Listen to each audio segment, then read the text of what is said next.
Hello and welcome to UPSC Scholar. Today we'll be discussing the current affairs from 10th of July to 16th of July.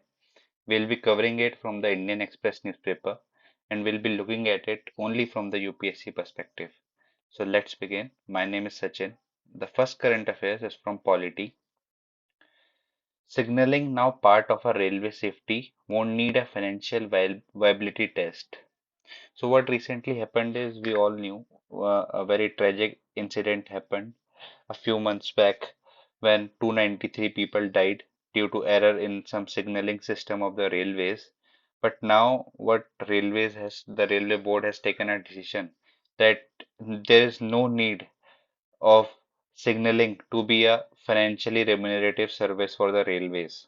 What does it means financially remunerative? इसका मतलब ये है कि अगर railways कोई project को embrace करती है अपने पास तो उसको पॉजिटिव रेट ऑफ रिटर्न मिलना चाहिए उस प्रोजेक्ट के कंप्लीशन के बाद उसको फायदा होना चाहिए and the standard return that railway aspects is around 12%. तो पॉजिटिव रेट ऑफ रिटर्न भी यही होता है कि the investor of the project shall be insured of return after project completion. Railway ने किसी ट्रैक पर नई ट्रेन्स शुरू करी और उस ट्रेन्स में अगर अच्छा रिस्पॉन्स मिल रहा है उसको अच्छा पैसेंजर्स उसमें आ रहे हैं तो ऑब्वियस सी बात है रेलवेज के लिए पॉजिटिव रेट ऑफ रिटर्न होगा. मगर सपोज रेलवेज ने कहीं पर नॉर्थ ईस्ट इंडिया में एक high quality train services launch करी और वहां पर उसे उतने पैसेंजर्स ट्रेवल नहीं कर रहे हैं उसमें तो ऑब्वियस सी बात है it would be a negative rate of return. It's a simple thing. But signalling क्या है कि सिग्नलिंग अभी तक क्या होता था कि सिग्नलिंग कुछ भी अगर हम कहीं पर भी लगा रहे हैं सिग्नलिंग से रिलेटेड सिस्टम तो हम उसमें भी अपना फायदा देखती थी रेलवेज की अगर हम सिग्नलिंग इस रूट्स में लगाएंगे तो वो क्या इतना फाइनेंशियली वाइबल होगा इतना फाइनेंशियली रेम्यूनरेटिव होगा. मगर अब यहाँ पर ऐसा कर दिया है कि इलेक्ट्रॉनिक जो भी इलेक्ट्रॉनिक इंटरलॉकिंग है चाहे वो हमारा कवच सिस्टम हो जो कि सिग्नल स्किपिंग पर दोनों की ट्रेन के एंटी ब्रेकिंग सिस्टम को इनेबल कर देता है तो उन सबको अब सेफ्टी कैटेगरी में ला दिया गया है. इससे ये होगा कि कोई भी अब प्रोजेक्ट लेने से पहले रेलवेज को ये इंश्योर या फिर ये देखना नहीं पड़ेगा कि उसको कितना रिटर्न मिल रहा है. It would also lead to faster project approvals and work execution. क्योंकि जब फाइनेंशियली वायबिलिटी हम देखते हैं तो उसमें हमें बहुत सारी चीज़ें प्रिपेयर करनी पड़ती हैं उससे पहले कि हमें फाइनेंशियल मैनेजमेंट उसका करना पड़ता है कि क्या रेट ऑफ रिटर्न है हम क्या मॉडल उसमें अप्लाई करेंगे टेंडर निकलेगा सब चीज़ें होंगी. मगर this would now the safety is our priority तो अब यहाँ पर फास्टर प्रोजेक्ट अप्रूवल्स होंगे और वर्क एग्जीक्यूशन जल्दी होगा. Next thing is recently Supreme Court held that the extension of ED chief tenure was invalid and he must go by July 31. Supreme Court has held it. So let's look into the basics first and then we'll be delving into this case. Enforcement Directorate, as we all know, it was established in 1956. First, it was under the Department of Economic Affairs under the Ministry of Finance, but later it was shifted under the Department of Revenue and under the Ministry of Finance only. How is the ED director appointed? It is appointed by a committee consisting of the chairperson of Central Vigilance Commission and the secretaries of Affairs, Home Affairs, Revenue Department and the Department of Personnel and Training. इन सब के secretaries आते हैं मगर CVC का chairperson इसमें involve होता है. It is unlike the CBI where Prime Minister is involved or the opposition leader is involved or the Supreme Court Chief Justice is involved. It is not like that. यहाँ पर committee के chairperson और ये सब लोग involve रहते हैं. तो जो टर्म अभी उससे पहले जो रूल्स थे कि term should not be less than 2 years at least 2 years का टेन्योर होता था मगर 2021 में जो गवर्नमेंट है उसने सेंट्रल विजिलेंस कमीशन एक्ट और Delhi special police establishment act इसके अंदर चेंजेस लाए और टर्म बढ़ाने के लिए उसमें ऐसा कहा गया कि term could be extended to up to 3 years one at a time एक एक करके आप 3 साल के लिए इसे बढ़ा सकते हैं. तो जो अभी हैं हमारे संजय कुमार मिश्रा जी इनका जो टर्म था वो 2020 में जो बेसिक टर्म था 2 इयर्स का वो खत्म हो गया था मगर उसके बाद गवर्नमेंट ने इनको एक्सटेंशन देते हुए 2023 तक 3 साल का एक्सटेंशन दिया था एक एक करके. तो इसका मतलब ये हो गया कि न्यू रूल्स के हिसाब से आप टोटल 5 इयर्स तक एक्सटेंशन दे सकते हो ईडी चीफ को. तो सेकंड जो दो एक्सटेंशन दिए थे this Supreme Court has held invalid. It has held that it was done in a very arbitrary way and it was a violation of the Vineet Mishra case of the Supreme Court only, in which Supreme Court held that there should be the fixed tenure of the top officials. They should not be the tenure should not be extended in a very arbitrary way. Although Supreme Court had upheld the constitutionality of the amendments, but जब 2020 में the government had extended the tenure of Sanjay Kumar Mishra, the Supreme Court had held that they should stop giving extensions to the AD director and had also issued a mandamus writ to the government. But despite that, government went for the amendments and arbitrarily extended the tenure. So that is why right now the Supreme Court has termed the ED chief tenure as invalid and he must go by July 31. Although Supreme Court had held that जो ED chief है उनको तो अभी तुरंत हटा देना चाहिए but recently from the government side this thing was filed कि अभी एफएटीएफ की कुछ मीटिंग्स चल रही हैं तो इस वजह से Supreme Court agreed and by July 31 they all would be completed so he would be gone by July 31 and he would be relieved from the post. So Vineet Mishra case is the thing to look for and we can also write it in the mains answer when necessary. Vineet Mishra case when the questions come regarding CBI or the ED agencies. The next thing is from economy, a very heated topic. You all would have been listening about it. See, GST has four kind of tax slabs: 5%, 12%, 18% and 28%. तो जो online gaming थी ना, तो जो आप लोग batting लगाते थे, ड्रीम इलेवन, माई इलेवन, एमपीएल, इन सब चीजों में हम जो क्रिकेट मैचेस में, आईपीएल में, इन सब मैचेस में जो हम बेट लगाते थे 49 रुपीज की, उसमें अब सरकार ने 28% जीएसटी इम्पोज कर दिया and that too on the face value. अगर आप 100 रुपए का कोई कॉन्टेस्ट खेल रहे हो तो उस पर 28% लग के 72 आपकी वॉलेट में आएंगे। So this has been done and it has created a lot of hue and cry all around the places. Let's look at into the detail. Although the government is saying that we did this on the morality part, क्योंकि अब देखिए GST council होता है उसमें तो सारे states के finance minister आते हैं, तो the government said this that we did this on morality part and many finance minister of the states had complaints that children were getting addicted to it and ruining themselves. So this also raises a question whether to destroy a industry on the morality part is right or not. The GS4 question. Think about it. तो यहाँ पर देखिए तो 28% जो tax है I think that it is a very harsh tax it could have been less क्योंकि there would be a lot of repercussions of this. First, let's look at this tweet. You all know this person, Ashneer Grover. He has tweeted that RIP real money gaming industry in India. If the government is thinking people will put in 100 to play 72 pot entry, and this means he has criticized it. So although he had also came into this gaming industry and he had launched an app recently. I'm not remembering the name right now, but let's see the scenario now. पहले क्या होता था, 100 रुपये अगर आप डालते हो, 100 रुपये आपके सामने वाला डालेगा, तो 10% अगर सपोज करिए ड्रीम इलेवन या किसी भी प्लेटफॉर्म की फीस है जो अपना कमीशन चार्ज करते हैं, 10 रुपये प्लेटफॉर्म फी हो गई, तो 10 रुपये जो वो कलेक्ट करते थे, 10 रुपये मुझसे और 10 रुपये सामने वाले से, तो 20 रुपये में वो 18% टैक्स चार्ज कर सकते थे, 18% जीएसटी था, पर that was on the commission of the platform, not on the face value. अब 100 रुपीज पे हो गया है, 20% पे कमीशन था 1.8 रुपीज और वो कट कर 176 टोटल पूल प्राइस बनता था कि जो भी हम दोनों में से जीतेगा उसको 176 रुपये मिलेंगे फॉर विन। और उसके बाद भी उसमें 30% टीडीएस करता था, टीडीएस कटता था जब आप विड्रॉ करते थे। मगर अब क्या हो गया है, जो ये भाई कह रहे हैं कि 100 रुपीज आपके पास हैं और आपको उसमें 72 पॉट एंट्री मिलेगी क्योंकि फेस वैल्यू पे जीएसटी लगेगा।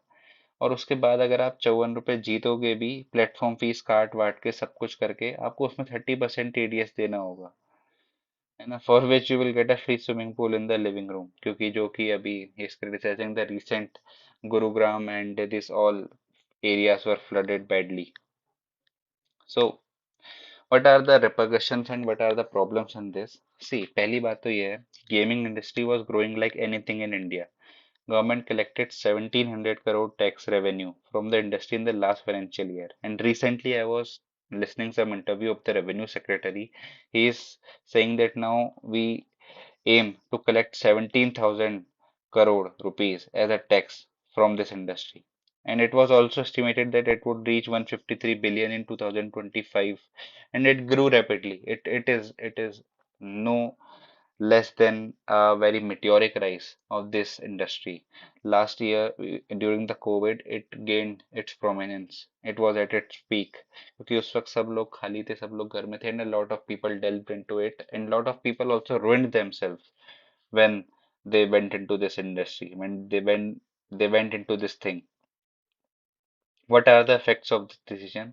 The first thing, and it मैंने आपसे पिछली वीडियो में भी डिस्कस करा था, जो वंदे भारत के जो टिकट्स के प्राइस कट करने का डिसीजन लिया था, वहां पर भी इंडियन गवर्नमेंट की पॉलिसी अनसर्टेनिटी दिखी थी और यहाँ पर भी दिख रही है।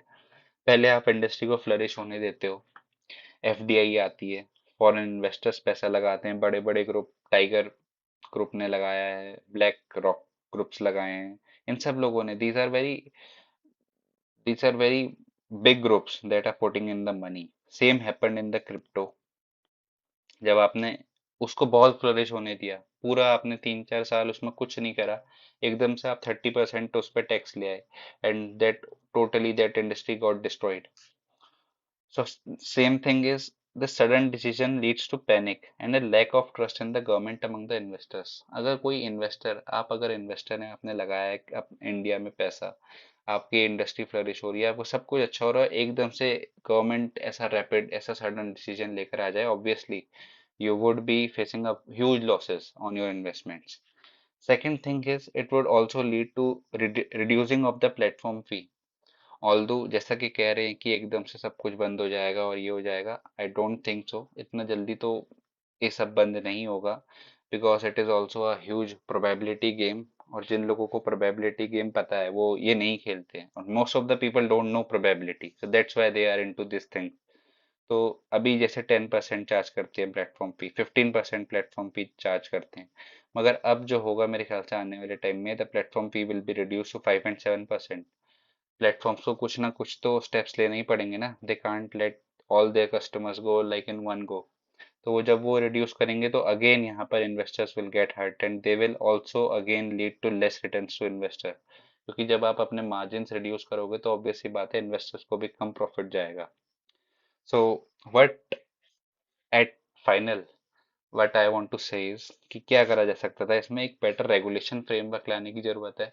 कोई भी इंडस्ट्री अगर फ्लरिश हो रही है तो उसके स्टार्टिंग में ही ले आइए. जैसे for example Telangana, Sikkim, Andhra Pradesh, these states from starting they have banned these things. You can't play fantasy cricket and this all thing, batting, online batting, आप अगर आंध्र प्रदेश में हो, सिक्किम में हो, तेलंगाना में हो, आप वहां पर नहीं खेल सकते. तो it is a good thing, at least government ने वहां की क्लियर तो कर रखा है, but that is state government. और यूनियन गवर्नमेंट के तो जो भी डिसीजंस होते हैं वो सब कुछ इम्पोज हो जाते हैं all over the country.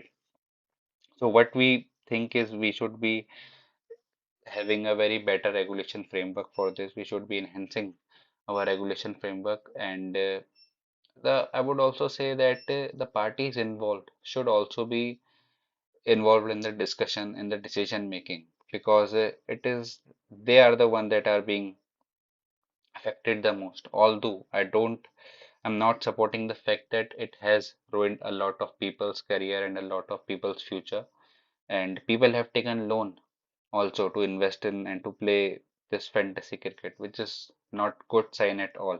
And a lot of people, a lot of youngsters were also getting addicted to it. So on the both sides are correct on the thing, but government को एक सोच समझ के decision लेना चाहिए. But let's see, I don't think, but maybe government might reconsider the decision. Let's see. The next thing is IR. We all would have seen that India, India's Prime Minister was recently invited in the Bastille Day celebration, in the Bastille Parade Day celebrations in the France on the 14th of July. Let's look at it. What happened? India and France are strategic partners. What does it means? Strategic partnership is जब countries आपस में multi dimensional वे में engage करती हैं, trade में भी engage करती हैं, डिफेंस में भी इंगेज करती हैं, सिक्योरिटी में भी इंगेज करती हैं, तो that is a strategic partnership and it is also clear that no country needs anybody, उन दोनों कंट्रीज को किसी की हेल्प नहीं चाहिए, they are self secured. Okay, so this thing and Bastille Day parade, this happened. Although it is not much of importance for the exam, बस थोड़ा सा जान लीजिए कि it is related to the storming of Bastille. Bastille was a prison in the France, and it is related to 1789. It is a prison where political prisoners were kept, and it was a huge turning point in the French Revolution. This was it. And recently जो Bastille day parade celebration हुई है वहां पे India की Punjab regiment ने भी celebrate participate करा था and they also took part in the parade. So let's look at the India France relationship first. जो डील हुई है वो तो आपको पता ही होंगी, 26 राफेल डील हुई है और जो 3 स्कॉर्पियन सबs हैं, सबमरीन्स हैं, उनकी भी डील हुई है. So, what is common between India and France? We all share the vision of a multipolar world, and no one country is a superpower. हम ये मानते हैं कि भाई कोई भी ऐसा यूनिपोलर वर्ल्ड नहीं होना चाहिए कि जिसमें सिर्फ यूएस ही सुपर पावर है या सिर्फ चाइना ही सुपर पावर है. Everybody, every country should have should engage in a multipolar world. France also supports India's ambition at UN, in which it supports कि इंडिया की एक परमानेंट सीट होनी चाहिए. Recently आपने देखा होगा टाटा ग्रुप और जो फ्रांस की कंपनी है एयरबस, उनका एग्रीमेंट हुआ था कि they would be making a C295 transport aircraft also.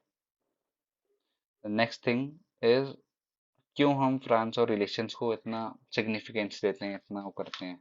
The thing is हम रशिया से आर्मरी खरीदते हैं, हम यूएसए से आर्मरी खरीदते हैं, बट फ्रांस से हमें आर्मरी खरीदने में होता है कि वी डाइवर्सिफाई अ बिट, क्योंकि Russia and US they both supply to our enemy nations और our Pakistan also. F-16, a lot of people say कि why don't we go for F-16 and we go for Rafale jet, because F-16 is also being supplied to Pakistan also. And also we go for Rafale because India ने अपने हिसाब से भी modifications करे हैं and Rafale is also one of the best aircraft currently in the world. So that helps us in diversifying our armoury. The second thing is France को कैसे help करता है. फ्रांस गेट्स हेल्प क्योंकि आपने देखा होगा पिछले साल जब ऑकस ये बना था तो there were bitterness between USA and France. तो फ्रांस चाहता था कि वो इंडो पैसिफिक रीजन में पार्टिसिपेट करे, but these three countries, Australia, UK, US, they formed an alliance to make a nuclear submarine deal and they withdraw. The France was like, France भी उसमें involve था मगर फ्रांस को हटा दिया गया उसमें से. बट नाउ अब यहाँ पर क्या हो रहा है कि इंडिया और फ्रांस जब से आए हैं तो स्कॉर्पियन डील हुई है अभी, स्कॉर्पियन सबमरीन्स. तो यहाँ पर जब अब इंडिया को सबमरीन्स मिलेंगी तो वहां पर एक तरीके से फ्रांस की प्रेजेंस बनेगी इंडियन ओशन में. तो एक तरीके से वो जो वैक्यूम क्रिएट हुआ था फ्रांस के लिए वो फुलफिल होगा.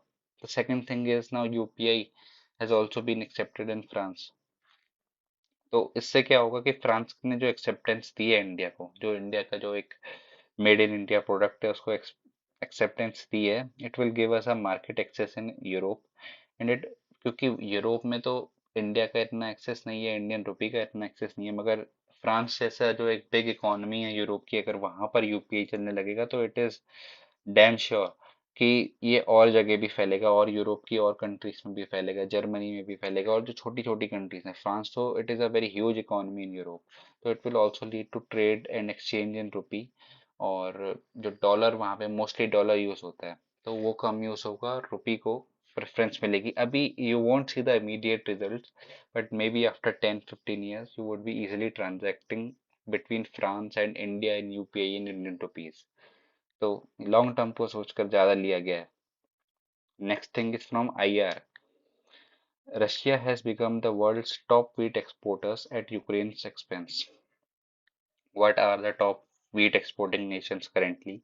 Russia, USA, Canada. These three are the top wheat exporting nations. Russia का जो मोस्टली wheat जाता है वो जाता है मिडिल ईस्ट में, नॉर्थ अफ्रीका में, इजिप्ट में, इन सब चीजों को जाता है, इन सब जगहों को जाता है.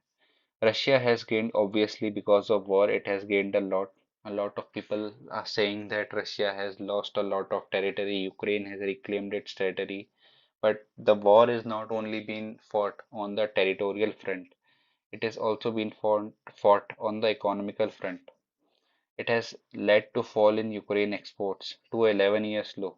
11 साल के लो के में पहुंच गई हैं यूक्रेन की exports. Recently, this Black Sea Grain initiative was happened between Russia, Ukraine and Turkey. But उसके बावजूद भी यूक्रेन का मार्केट जो था वो भी Ukraine also use to supply to these nations but after even after this it is now supplying more to Europe due to ease of shipment, due to ease of transportation. तो इस वजह से Russia has been benefited hugely. और वहाँ पर जो Russia ने Ukraine के जो रीजन्स लिए हैं, कुछ जो भी उसने टेरिटरी ऑक्यूपाई करी है, it is a very mineral sufficient territory. वहाँ पर बहुत तरीके के मिनरल्स, रेयर अर्थ मिनरल्स पाए जाते हैं. तो it is also a victory of Russia from that front economically also. Next thing, NATO is open to Ukraine. Zelensky says no membership timeline absurd. Recently NATO की एक meeting हुई. NATO, we all know, North Atlantic Treaty Organization. It was established in 1948. The very popular Article 5, you all know, कि अगर किसी एक country पर attack होता है तो वो पूरे ऑर्गेनाइजेशन पे अटैक है और everyone will come to attack that nation जिसने अटैक करा है, and they will defend that nation जिस पे अटैक हो रहा है. मगर अभी भी यूक्रेन को the membership is not being allotted, is not Ukraine is not being admitted. What are the reasons? All members have unanimously agreed that Kiev, that is Ukraine, cannot be joined during the war. क्योंकि अगर यहाँ पर join करेंगे तो it would lead to the direct confrontations with Russia. क्योंकि Russia and Ukraine, they are involved regularly in the conflict. क्योंकि अगर suppose आज यूक्रेन नेटो की मेंबरशिप में आ भी जाता है तो उससे ये होगा कि अगर कल रशिया अटैक कर दे तो फिर बचा ही क्या, फिर तो वर्ल्ड वॉर ही शुरू हो जाएगा ना. तो all the members have agreed that Kyiv should be joining after war. But still अगर वॉर के बाद भी ज्वाइन करेंगे तो नेटो ने अभी तक कोई टाइमलाइन सर्टेन नहीं करी है कि इस टाइमलाइन या इस उसमें हम एडमिट करेंगे. So that's why Zelensky is saying that no timeline is absurd. And the second thing is US and Germany are a bit apprehensive. They are a bit on a cautious side because they want to avoid the direct conflict. And next year there are elections also in the US, and obviously Biden would be trying to avoid any kind of direct conflict with Russia because it would lead to a huge loss of economy to Russia as well as US also. So that is why. And the third and the most important thing is जब तक every 31 of the members of the NATO, जब तक उनकी तरफ से yes नहीं आ जाती, जब तक they don't say yes, Ukraine can't be admitted. So a unanimous consent can only lead to membership. So this is the thing. Now, next thing, continuing with that same news again, सिर्फ Ukraine ही नहीं है जो NATO के दरवाजे खटखटा रहा है. There is a country called Sweden जो कि काफी टाइम से लगा हुआ है नेटो की मेंबरशिप पाने के लिए, but it is still in the waiting room. There was Finland a few months ago, मगर फिनलैंड को मेंबरशिप मिल गई, मगर Sweden it is still in the waiting room. Turkey has accused Sweden of hosting its enemy including the pro Kurdish groups, the PKK party, जो कि जिसने Turkey में काफी टाइम से इंसर्जेंसी लाई थी, और इंसर्जेंसी का वो एक रीजन था the pro Kurdish groups. You can read about the Kurds and the Turks conflicts. तो स्वीडन जो है वो always it has always remain neutral. Since world war one में भी ये न्यूट्रल था, वर्ल्ड वॉर टू में भी, even in cold war Sweden did not took any sides, but now they have condemned Russia also. So now Turkey wants Sweden to crack down on PKK The same, the pro-Kurdish groups, the pro-Kurdish party, which has led to a decade-long insurgency in Turkey. Recently मिलने ही वाली थी मेरे ख्याल से Sweden को membership मिलने ही वाली थी but recently you all would have listened that Quran burning incident that happened in the Sweden जो वहां पर सुप्रीम कोर्ट उन्होंने ऑथराइज करा था तो this has also led a fear among the Sweden कि वो टर्की उनको मेंबरशिप नहीं देगा and it would accuse them of being Islamophobic. So this has also been one of the apprehensions of the Sweden. The next thing is Solomon Islands. It is located in the Pacific region. Here it is. Here it is Australia, which is very concerned about the Solomon Islands because कुछ ज़्यादा distance नहीं है Australia और Solomon islands में मगर यहाँ पर क्या हो गया कि China has signed a very crucial security pact last year with Solomon Islands that has really worried Australia. It is located at a very strategic location, the Solomon Islands, and it has played a very crucial part. It also helped US in moving to Philippines, which and in liberation of Philippines during World War II. So it is a very strategic. We all know any island in this world right now, mostly if they are located in the near the big countries, they are really crucial. Like for India, it is Maldives. So in the same way for Australia, it is Solomon Islands. Recently, last year, Solomon Islands pact was happened between China and Solomon Islands. वहां पर क्या हुआ था कि security cooperation होगा.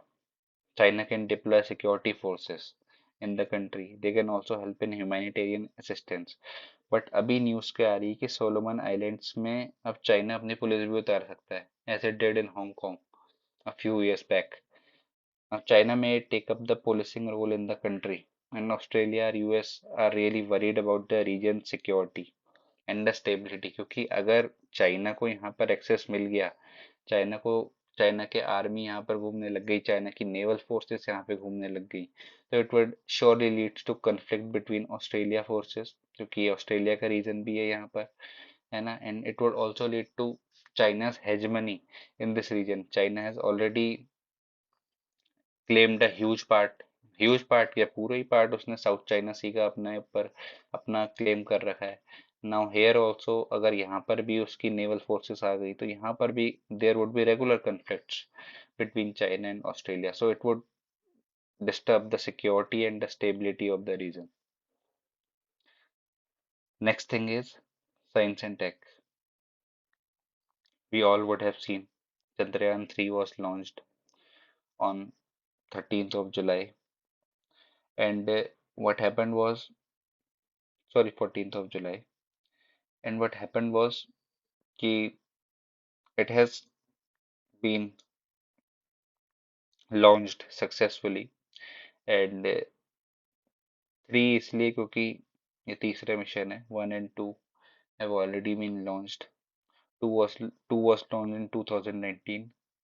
The what does it contains? Lander Vikram जो पिछली बार था, रोवर विज्ञान and rover Pragyan and LVM 3 vehicle का यूज हुआ है. It has also a cryogenic engine जो कि यूएस ने डिनाई कर दिया था इंडिया को, बट इसरो ने इंडिजिनियसली इंडिया में ही बनाया है. So this is it. I will be attaching a video hair. I will be attaching a video up above there, and there would be a very उसमें काफी डिटेल में बताया गया. It is Amit Sen Gupta sir video and he has explained it in very precise details. मगर मैं तब भी आपको बता दूं कि साउथ पोल में इंडिया क्यों जाना चाहता है. इंडिया जो है वो जो लूनर इक्वेटर है ना, मून का जो इक्वेटर है 0 डिग्री वहां से 70 डिग्री साउथ में लैंड करना चाहता है. आज तक जो सबसे फार्थेस्ट गया है साउथ में वो गया है 40 degree south, and that was surveyor 7 of NASA and that too in 1968. बहुत टाइम हो चुका है. तो why does India wants to explore it? Because India thinks that there might be some untold secrets that might have remained unexplored. क्योंकि south का reason ऐसा है वहां तक कोई नहीं पहुंच पाया. क्यों नहीं पहुंच पाया? क्योंकि जो वहाँ का टेरेन है it is very hard, it is very harsh, and temperature falls to minus 200 degrees also sometimes. It is very cold region also, the south pole of the moon. What are the things that India is looking for? India feels that it is holding several interesting secrets. There is indication that ice molecules are present in substantial amounts in some of the deep craters. और जो Chandrayaan 1 mission था उसने तो ये पता भी लगाया था कि there is water in the lunar surface. और जब क्योंकि वहां पर काफी कोल्ड है सब कुछ, टेम्परेचर वहां पर काफी कोल्ड रहता है, तो उससे ये भी एक फायदा है कि anything trapped here would remain frozen in time. तो विदाउट ज़्यादा उसमें चेंज नहीं आया होगा। तो the rocks and the soil at the north and south poles of the moon would provide clues to the early solar system, कि पहले solar system कैसा था and how, if at all, इस बारे में हमें कुछ पता लग सकता है। तो it can be really helpful the Chandrayaan 3 mission. So this is it. I'll be attaching a video here. You can look at it for a very detailed info if you want. And so this is it from my side. Thank you for listening, and I'll be back with new video very soon. Thank you.